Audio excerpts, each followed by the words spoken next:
વાવ-થરાદના વિસ્તારમાં ખાનગી વીજ કંપનીઓ દ્વારા હાઈ વોલ્ટેજ વીજ લાઈનો અને ટાવરો ઊભા કરવાની કામગીરી જે અત્યારે ચાલી રહી છે તેની સામે ખેડૂતોમાં ભારે રોષ જોવા મળી રહ્યો છે.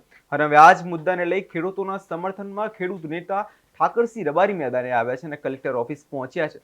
શું છે સમગ્ર મામલો તેની વિગતે ચર્ચા કરીશું. નમસ્કાર, હું છું પ્રથમ મોદી, આપ જોઈ રહ્યા છો નિર્ભય.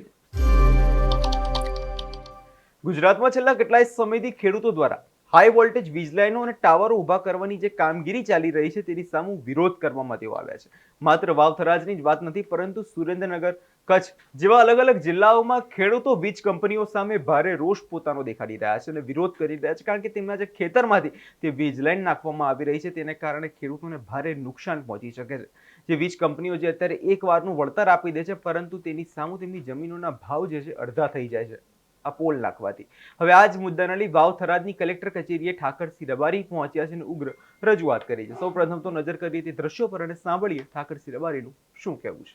માત્ર દબંગીગીરી અને ખોટા કરે આપ સાહેબ જિલ્લાના વડા છો, આપને વિનંતી કે ખેડૂતોના હૃદયમાં નિર્ણય લઈ અને ખેડૂતોની મંજૂરી વગર કોઈ પણ કંપની હોય એ દાદાગીરી કરીને માત્ર પોલીસનું પ્રોટેક્શન લઈ અને ખેડૂતોને દબાવીને જે વીજ પોલ ઉભા કરીને ખેડૂતોને નુકસાન કરે છે એ બાબતે આ સૌ આગેવાનો આપને રજૂઆત કરવા આવું સાહેબ આપ એમને કહેજો, એ નામ મને તો ના છૂટકે અમારે ખેડૂત આંદોલન કરવું ના પડે એવી આપને વિનંતી. ખેડૂતોની વેદનાઓને વાચા આપવા માટે ખેડૂત આગેવાનો આવીને માનનીય કલેક્ટર સાહેબને મળ્યા. કલેક્ટર સાહેબે સમય આપ્યો અને કલેક્ટર સાહેબે ખૂબ પોઝિટિવ વાત કરી કે તમામ કંપનીઓને બોલાવી અને ખેડૂતોને જે અન્યાય થાય છે એની અમે એમણે ગંભીરતાપૂર્વક નોંધ લઈ અને લખ્યું પણ છે કે ખેડૂતોને ક્યાંય અન્યાય નહીં થાય. અમારી રજૂઆત એ હતી કે કંપનીઓ દાદાગીરી કરીને પોલીસને લઈ જાય બળજબરી કરે.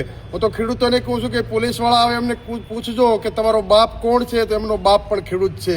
તમે પણ ખેડૂતના દીકરા છો. આ રીતે ખેડૂતોને હેરાન કરી ખેડૂતોના ક્ષેત્રમાં બળજબરીથી ન પ્રવેશ કરવો જોઈએ એ બાબતની સાહેબને રજૂઆત કરી છે. કાં તો અમારા બધા કંજીપીના આગળને રજૂઆત કરી કે તમે જ્યારે મોબાઈલના ટાવરો ઊભા કરો છો દર મહિને ભાડું આપો છો, તો ખેડૂતના ખેતરમાં ટાવરો ઊભા કરો છો તો દર મહિને ભાડું આપો. ખેડૂતો જોડે કેમ મજાક મસ્કરી કરો? નહીંતર કોઈ પણ ખેડૂતના ખેતરમાં પોલ ઊભો કરો તો 50 લાખથી કરીને કરોડ સુધીનું વળતર આપો. એના સિવાય કોઈના પણ ખેડૂતના ખેતરમાં પ્રવેશ કરવો નહીં.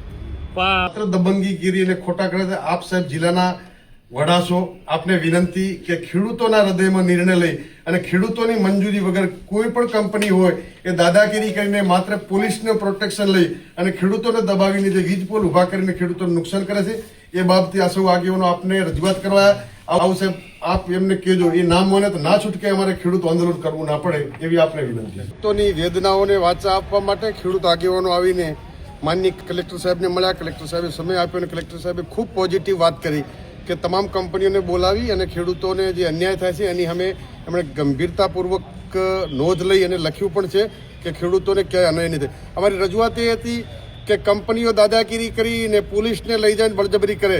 હું તો ખેડૂતોને કહું છું કે પોલીસવાળા આવે એમને પૂછજો કે તમારો બાપ કોણ છે, તો એમનો બાપ પણ ખેડૂત છે.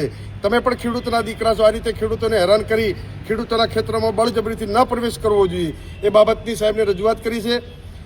કાં તો અમારા બધા કંજીપીના આગળને રજૂઆત કરી કે તમે જ્યારે મોબાઈલના ટાવરો ઊભા કરો છો દર મહિને ભાડું આપો છો, તો ખેડૂતના ખેતરમાં ટાવરો ઊભા કરો છો તો દર મહિને ભાડું આપો. ખેડૂતો જોડે કેમ મજાક મસ્કરી કરો? નહીંતર કોઈ પણ ખેડૂતના ખેતરમાં પોલ ઊભો કરો તો 50 લાખથી કરીને કરોડ સુધીનું વળતર આપો. એના સિવાય કોઈના પણ ખેડૂતના ખેતરમાં પ્રવેશ કરવો નહીં.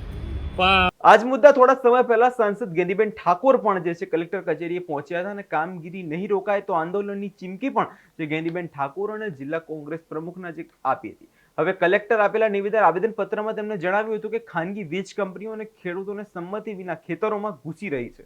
જે યોગ્ય વળતર આપ્યા વગર પોલીસના જોરે ખેડૂતોને ડરાવવામાં આવે છે અને જો સામાન્ય માણસ કોઈ જમીનમાં જાય તો ગુનો બની જાય છે. અને કંપનીઓ માટે અલગ નિયમ શા માટે?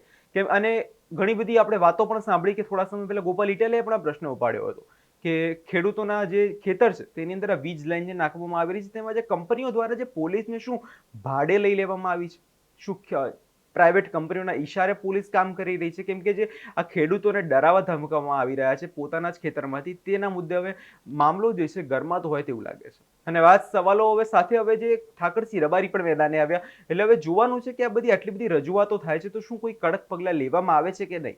કેમ કે જ્યારે ઠાકરસિંહ રબારીએ રજૂઆત કરી ત્યારે કલેક્ટરનું કહેવું એવું છે કે કંપનીઓને બોલાવી અને આ મુદ્દે ચર્ચા કરવામાં આવશે અને જરૂર પડશે તો કડક પગલાં ભરવાની પણ વાત જે છે કરવામાં આવી છે. બાકી જો પગલાં નહીં લેવાય તો કોંગ્રેસ નેતાઓ દ્વારા આ જ મુદ્દે જે બનાસકાંઠામાં ઉગ્ર આંદોલન કરવામાં આવશે જેવી ચીમકી પણ આપવામાં આવી છે. હવે જોવાનું કે આગળના સમયમાં શું થાય છે. આપનો શું અભિપ્રાય છે તેમને કમેન્ટ કરી ચોક્કસથી જણાવજો અને અમારી ચેનલ નિર્ભય ન્યૂઝને લાઇક, શેર અને સબસ્ક્રાઇબ કરવાનું ભૂલશો નહીં.